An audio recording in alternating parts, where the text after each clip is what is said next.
Hello అందరికీ, నేను మీ Radhika. So ఈ వ్లాగ్ వచ్చేసి ఫ్రైడే అండ్ సాటర్డే మార్నింగ్ వరకు తీసాను అనమాట. ఒక 9 minutes వీడియోగా అప్లోడ్ చేస్తున్నా. ఇప్పుడే స్టార్టింగ్ కదా, మనం ఎక్కువగా ఇంట్లో చేసే పనులు చూపించినా కానీ జనాలకు బోర్ కొట్టేస్తూ ఉంటుంది. నిజం చెప్పాలంటే ఒక్కొక్కసారి ఇలా కెమెరా వెనకమాల వాయిస్ ఓవర్ ఇవ్వాలన్నా కూడా అబ్బాయి ఏంటి ఏదో చెప్పాలనుకుంటున్నాం మర్చిపోతున్నాం అనేది స్టార్టింగ్లో ఉన్న వాళ్ళకి చాలా ఉంటుంది. నిజం చెప్పాలంటే ఈ ఫియర్ చాలా ఉంటుంది, ఏం మాట్లాడాలి ఎలా మాట్లాడాలి అని చెప్పి. నాకు కూడా అలాగే అనిపిస్తుంది, ఎందుకంటే నేను 2 years అవుతుంది ఛానల్ స్టార్ట్ చేసి, కానీ నేను ప్రాపర్గా వీడియోస్ అప్లోడ్ చేయక అసలు మిస్యూజ్ చేసుకున్నాను. నిజం చెప్పాలంటే షార్ట్స్ అప్లోడ్ చేసి మనం కంటెంట్ అప్లోడ్ చేయకపోయినా పర్లేదు, షార్ట్స్ క్లిక్ అయితే ఫుల్ వీడియోస్ అప్లోడ్ చేద్దామనే ట్రాన్స్లోనే ఉండిపోయి. మీరు ఎవరైనా సరే కొత్తగా యూట్యూబ్ ఛానల్ స్టార్ట్ చేస్తే మీకు ఏదైనా డౌట్ ఉంటే కంపల్సరీగా ఒక చిన్న కామెంట్ రూపంలో తెలియచేయండి. నాకు ఏదైనా తెలిస్తే మీకు షేర్ చేసుకోవడానికి నేను ట్రై చేస్తాను. అన్ని మిల్క్ బాటిల్స్ గురించి, ఫార్ములా మిల్క్ గురించి మొత్తం ఒక వీడియోలో చేసి పెట్టాను అనమాట. 2 videos అప్లోడ్ చేశాను. బాటిల్స్ అసలు ఎలా యూజ్ చేసుకోవాలి and A type of bottles use చేసుకోవాలనేది ఫుల్గా నేను ఒక వీడియోలో అప్లోడ్ చేశాను. మీరు చూడండి, చూడకపోతే ఎవరైనా సరే ఇంట్రెస్ట్ ఉంటే.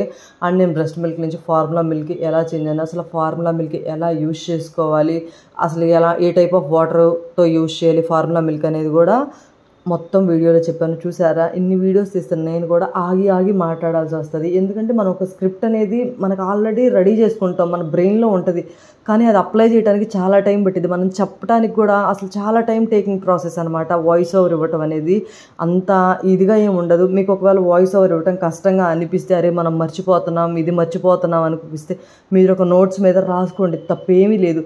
హ్యాపీగా దాన్ని మీరు చదువుతూ ఉండండి, ఇక్కడ చెప్తూ ఉండండి సరిపోతుంది. ఎప్పుడైనా ఒకటి గుర్తుపెట్టుకోండి, ఒక స్టెప్ అనేది ముందుకు వేసేటప్పుడు ఖచ్చితంగా మాటలు కూడా తడబడుతూ ఉంటాయి. అది ఏ స్టేజ్ వాళ్ళకైనా కామనే. సో అది గుర్తుపెట్టుకోండి. అండ్ నేను ఇంకో వీడియో కూడా చేయాలనుకున్నా. ఏంటి అంటే, ఒకప్పుడు వీడియోస్ తీసేవాళ్ళు చాలా స్లోగా క్లిక్ అయ్యారు, ఇప్పుడు తీసేవాళ్ళు ఎందుకు ఇంత ఫాస్ట్గా క్లిక్ అవుతున్నారు? చాలామందికి ఉంటుంది తెలుసా, మనం ఎంత కష్టపడుతున్నాం ఏంటి మనం క్లిక్ అవ్వలేకపోతున్నాం, మన వెనకమాల వచ్చిన వాళ్ళు కూడా క్లిక్ అవుతున్నారు ఏంటి, మనం చేసే దాంట్లో ఏం మిస్టేక్ ఉంది అని చెప్పి చాలా డౌట్ ఉంటుంది. సేమ్ మన లాంటి వ్లాగ్స్ అందరు చేస్తున్నారు, కానీ వాళ్ళు క్లిక్ అవుతున్నారు, మనం ఎందుకు క్లిక్ అవ్వట్లేదు అనే డౌట్స్ అందరికీ ఉంటాయి. నాకు కూడా ఉంటాయి. నిజం చెప్పాలంటే ఇప్పుడు రీల్స్ చేసి, హస్బెండ్ అండ్ వైఫ్ రీల్స్ చేసి తొందరగా ట్రెండ్ అయ్యే వాళ్ళు కూడా ఉన్నారు. నిజం చెప్పాలంటే మనం ఎంతో కష్టపడుతూ ఉంటాం, వీడియోస్ తీస్తూ ఉంటాం, వాయిస్ ఓవర్ ఇస్తూ ఉంటాం, ఎడిటింగ్ అంతా సేమ్ ప్రాసెస్ జరుగుతూనే ఉంటుంది. కానీ మన ఛానల్స్ అసలు వ్యూస్ ఉండవు, అసలు మనం చాలా లేట్గా క్లిక్ అవుతాం. ఇలా ఎందుకు క్లిక్ అవుతాం అనేది కూడా ఒక వీడియో రూపంలో వచ్చేసి అప్లోడ్ చేస్తా తొందరలోనే. సో ఇక్కడ వచ్చేసి నేను ఏంటంటే దోశలకి నానబెట్టుకుంటున్నా. ఫ్రైడే రోజే అనుకుంటా, ఫ్రైడే రోజు నానబెట్టుకుంటున్నా దోశలకి. సో దోశలకి ఏంటంటే నేను ఎప్పుడైనా స్టోర్ బియ్యమే యూజ్ చేస్తాను. కొంతమంది కంట్రోల్ బియ్యం అంటారు, కొంతమంది స్టోర్ బియ్యం అంటారు. ఇవేంటంటే ఎక్కువ కడుక్కోవాలన్నమాట, బాగా కడుక్కుంటేనే స్మెల్ అనేది పోతుంది, లేకపోతే కంపల్సరీగా అదొక టైప్ ఆఫ్ స్మెల్ వస్తుంది. ఫస్టే కడుక్కోండి, ఒక 3-4 times కడుక్కోవడానికి ట్రై చేయండి. లేకపోతే తర్వాత నానిన తర్వాత కడిగితే ఏంటంటే దుమ్మంతగా పోదు. ఫస్ట్ బాగా 3-4 times కడుక్కొని నానబెట్టుకొని, మళ్ళీ నానబెట్టుకున్నాక కూడా 3-4 times కడుక్కోవాలి. పెద్ద ప్రాసెస్సే ఉంటుంది, కానీ దోశలు వీటితోటే బాగుంటాయి.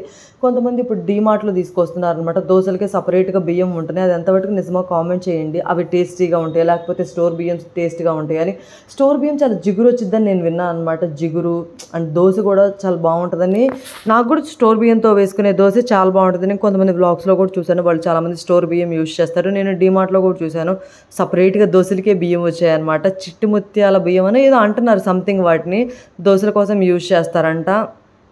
అండ్ ఇదైతే చెద్దన్నము. పెళ్ళికి ముందు చెద్దన్నం తినమంటే అసలు ఎంత ఓవరాక్షన్ చేసే అమ్మాయిలైనా సరే పెళ్ళయ్యా కంపల్సరీగా తింటారు. అమ్మో రైస్ పడేయాల, కేజీ ఎంత ఉన్నాయి బయట అని చెప్పి. అప్పుడు మనకు తెలియదు ఎందుకనో, కానీ నేను అంతే చేసేదాన్ని ఇంటి దగ్గర.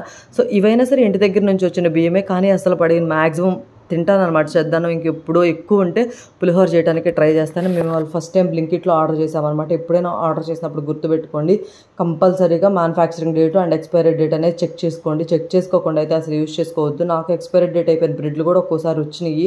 ఎప్పుడు స్విగ్గీ మార్ట్లో ఆర్డర్ చేసుకుంటే వచ్చాయన్నమాట. తర్వాత మేము బిగ్ బాస్కెట్ యూజ్ చేసాం, ఎప్పుడు బ్లింకిట్లోకి చేంజ్ చేయం. అసలు చూద్దాం ఎలా ఉంటాయి ఏంటి అని చెప్పి. ఇవి జీరా బిస్కెట్స్ అంట, కొత్తగా ట్రై చేద్దామని తెప్పించారు. టేస్ట్ అయితే బాగానే ఉన్నాయి, గుడ్డే వాళ్ళవి. అసలు ఒకప్పుడు బిస్కెట్స్ అంటే గుడ్డే బిస్కెట్స్ భలే టేస్టీగా, అసలు ప్యాకెట్ కూడా 5 rupees ప్యాకెట్ అంటే చాలా పెద్దది వచ్చేది. అలాంటిది ఇప్పుడు గుడ్డే బిస్కెట్ ప్యాకెట్ కూడా చాలా సైజ్ తగ్గిపోయింది. అసలు ఇప్పుడు బిస్కెట్స్ తినొద్దని కూడా ప్రమోట్ చేస్తున్నారు కదా, చాలామంది చెప్తూనే ఉన్నారు అసలు బిస్కెట్స్ తినొద్దు, ఎంతో పాయిజన్ ఉంటుంది సింగిల్ బిస్కెట్లో కూడా అని చెప్పి. సో ఇక్కడ గూగుల్ పేది ఇది ఇచ్చారనమాట, ఒక 200 ఆఫర్, కానీ దానివల్ల యూజ్ ఏం లేదు. అండ్ చాలామంది బ్రెడ్ మీద న్యూట్రెల్లా వేసుకొని ట్రై చేస్తారు కదా. నిజం చెప్పాలంటే ఇవి ఎలా తింటారా బాబు అనిపించింది. నాకైతే అసలు నచ్చలేదు న్యూట్రెల్లా వేసుకొని తింటాము. అసలు టేస్ట్ కొద్దిగా డిఫరెంట్గా చాక్లెట్ టేస్ట్ అనిపించింది, కానీ అసలు నాకు నిజంగా తినబుద్ధి కాలేదు. కొంతమంది రెండు బ్రెడ్ మీద న్యూట్రెల్లా, ఇంకోటి ఏంటంటే జామ్ కొంచెం బాగానే ఉంటుంది, కిసాన్ జామ్ బాగానే ఉంటుంది, పీనట్ బటర్ కూడా వేసుకొని తింటారు. ఎలా తింటారా బాబు అనిపిస్తుంది నాకైతే మాత్రం. ఇక్కడ వీడియో కోసం అనేది రెడీ అయ్యాయి అనమాట. నేను ఆ వీడియో ఆల్రెడీ అప్లోడ్ చేశాను. ఏ వీడియో అంటే ఆల్రెడీ చెప్పాను కదా, బ్రెస్ట్ మిల్క్ నుంచి ఫార్ములా మిల్క్లోకి నేను ఎలా చేంజ్ చేయను అది. సో ఇక్కడైతే బ్యాటర్ ప్రిపేర్ చేసుకుంటాను అనమాట. బ్యాటర్ వేయాలంటే చాలా కష్టంగా అనిపిస్తుంది నిజం చెప్పాలంటే. కొంతమంది గ్రైండర్ యూజ్ చేస్తారు కదా, నేను ఎప్పటి నుంచో మిక్సీయే యూజ్ చేస్తున్నా. గ్రైండర్కి ఏంటంటే కొంచెం జిగురు ఒదిగిద్ది అంటారా, అంటే ఐ మీన్ ఎక్కువ పిండి వస్తుంది అంట, మిక్సీకి కొంచెం తగ్గిద్దంట. కానీ మేము ఎప్పుడు అటు ఇటు తిరుగుతూ ఉంటాం కదా, ఒక్కరి నుంచి ఒక్కరికి ట్రాన్స్ఫర్ అవుతూనే ఉంటాము, మారుతూనే ఉంటాము, ఇసుకుబుట్టి. అది కాక ఎక్కువ కంపెనీస్ కూడా చేంజ్ అవుతూ ఉంటాడు కాబట్టి అశోక్, ఇక గ్రైండర్ ఈ సామాన్ అంతా ఉంటే ఎక్కువ ఛార్జెస్ అవుతున్నాయి, అవి అటుబడేసి ఇటుబడేసి వేస్ట్ అయిపోతాయి అని చెప్పి నేను అసలు తీసుకోలేదు. అండ్ గ్రైండర్ కూడా మొయ్యాలంటే బొమ్మ ఇది ఎలా మొయ్యాలరా బాబు అన్న సిచ్యువేషన్లో ఉంటాను నేను. అందుకే అసలు గ్రైండర్ అసలు తీసుకోలేదు. ఎప్పుడైనా ఒకటి గుర్తుపెట్టుకోండి, ఓకే మీది ఓన్ హౌస్ అయ్యి మనం ఇక్కడి నుంచి ఇంకా అసలు మోయే ఛాన్సే లేదు, ఇక్కడే ఉంటాం అనుకున్నప్పుడే మీరు అన్ని సామాన్లు కొనుక్కోండి. లేదంటే మాత్రం అసలు చాలా డ్యామేజ్ అయిపోతారు, మనీ పరంగా నష్టపోతారు, అండ్ సామాన్లు కూడా చాలా డ్యామేజ్ అయిపోతాయి ట్రావెలింగ్కి. నా దగ్గర గాజు సామాన్ అసలు చాలా తక్కువ, ఏదో ఒక 10 గ్లాసులు ఉంటాయి అంతే, అంతకు మించి కూడా నేను అసలు ఉంచుకోను. గాజు సామాన్ కానీ కాస్ట్లీ ఐటమ్స్ అసలు ఏమీ ఉంచుకోను నేను. నార్మల్గా ఇంట్లో ఉంచుకొని వండుకునేవి అండ్ ప్లేట్స్ ఇలాంటివి తప్పితే సామాన్ అంటే ఎక్స్ట్రా అసలు ఏం ఉంచుకోను నేను. చాలామంది డిఫరెంట్ ఐటమ్స్ చూసి అవి కొనుక్కుందాం, ఇవి కొనుక్కుందాం, ఆ సామాన్ కొనుక్కుందాం అని చాలామంది లేడీస్ అనుకుంటూ ఉంటారు కదా, డబ్బాలు కలెక్షన్స్ ఇవన్నీ చేస్తూ ఉంటారు కదా. సో నేను అలాంటివి ఏం చేయను. ఉన్న డబ్బాల్లో నాకు ఏది కావాలో అవి అంతే వేసేస్తా. అది పెద్ద డబ్బా కాదు, చిన్న డబ్బా కాదు, ఏ డబ్బా అయినా అది ఆర్గనైజ్డ్గా ఉంచుకోవాలి. ఇలా ఏమనుకోను, ఎందుకంటే మాది ఇది సొంత ఇల్లు కాదు. ఇక్కడి నుంచి మనం ఎప్పుడో ఏదో ఒక రోజు మూవ్ అయిపోవాలి. మన సొంత ఇల్లు అంటూ ఉన్నప్పుడు మాత్రమే కొత్తవి కొనుక్కోవాలి. అసలు ఇప్పుడు మేము ఉంటున్న ఇల్లు అయితే నిజం చెప్పాలంటే వరస్ట్. ఈ ఇంటికి 15,000 రెంట్ అండ్ ఇంకో 1000 రూపీస్ ఏమో ఎక్స్ట్రా అనమాట. అసలు అదొక రకమైన బ్యాడ్ స్మెల్ వస్తుంది. ఆ తలుపులన్నీ ఓపెన్ చేయగానే అదే ఐ మీన్ కబోర్డ్స్ ఓపెన్ చేస్తే అదొక రకమైన బ్యాడ్ స్మెల్ వస్తుంది నిజం చెప్పాలంటే. ఇక తప్పదు అనుకున్న సిచ్యువేషన్లోనే ఇంట్లో ఉంటున్నా, లేకపోతే అసలు ఉండకూడదు. ఈ ఓనర్ అయితే ఏం చెప్పిందంటే మా ఇంటిని చాలామంది అడుగుతున్నారని చెప్పింది, కానీ అసలు నాకు ఇక్కడికి వచ్చాక చూస్తే షాక్ అయిపోయాను. ఏంటంటే చెదల స్మెల్, ఏదో బ్యాడ్ స్మెల్ అంటే ఇంకోటి కాదు, అసలు చెదల స్మెల్ దారుణంగా ఉంటుంది. అసలు అనవసరంగా తీసుకున్నాం, ఇంత రెంట్ పెట్టి అనిపిస్తుంది. కాకపోతే ఇది మెయిన్ ఏరియా కాబట్టి తీసుకోక తప్పలేదు, ఆఫీస్కి దగ్గరలో ఉంటుందని చెప్పి తీసుకున్నాం. లేకపోతే అసలు ఇంత దారుణంగా స్మెల్ వస్తుందంటే అంత దారుణంగా చెదలు, అంత ఇల్లు కూడా అంత నీట్గా ఉండదు నిజం చెప్పాలంటే.